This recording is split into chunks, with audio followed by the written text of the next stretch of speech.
Dans cette petite école, les couloirs sont rares. Pour rejoindre une salle, il faut souvent passer par une autre. Ici, pas besoin de frapper à la porte, l'ambiance est familiale. On se prête les crayons et les éponges d'une classe à l'autre pendant la leçon. Les élèves de CE1 ont bien préparé la semaine de la presse.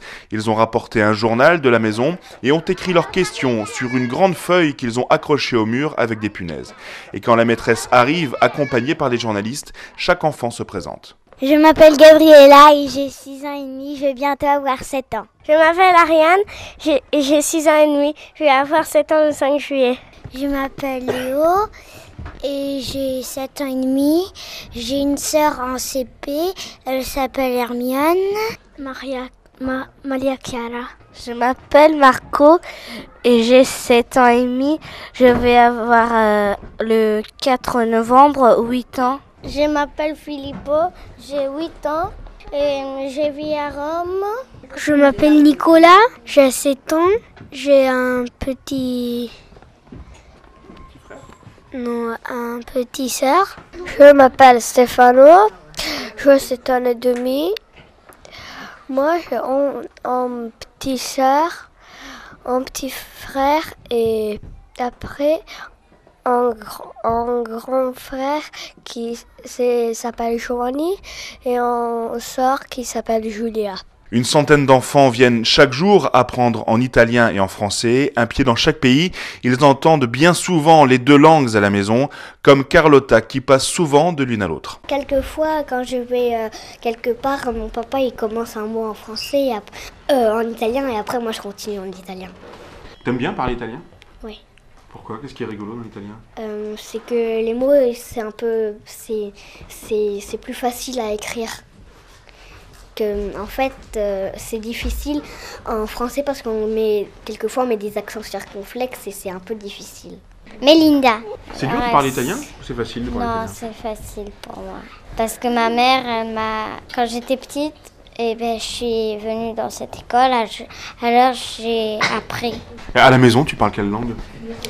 Des fois, à papa, je parle français et des fois, je parle aussi italien, des fois. Il y a quelques mois, les grands de l'école, les CM2, ont fait une sortie.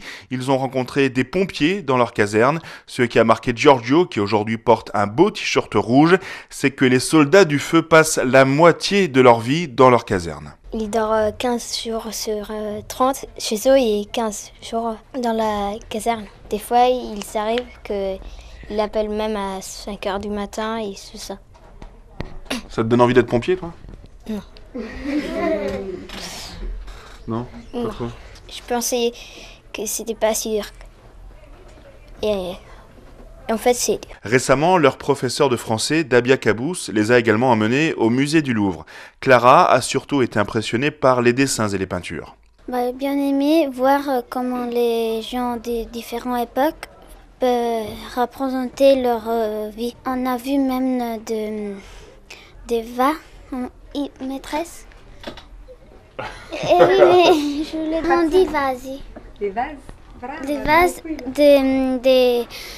des différentes époques qui représentaient différentes manières de vivre ? Oui, et différents comme forme et comme couleur. À la fin de la matinée, Virginia se lève et raconte devant sa classe que ça fait 1 mois qu'elle sait quel métier elle veut faire plus tard. Elle veut devenir journaliste. Parce qu'on va découvrir des nouvelles choses. Je vais à la télé. Et après, je lis des journaux pour les enfants. Durant ces quelques heures, les élèves ont également parlé avec Carlo Bocchialini, l'un des correspondants italiens à Paris. Après cette matinée, les enfants feront leur premier travail de journaliste, puisqu'ils réaliseront un compte-rendu de ces rencontres.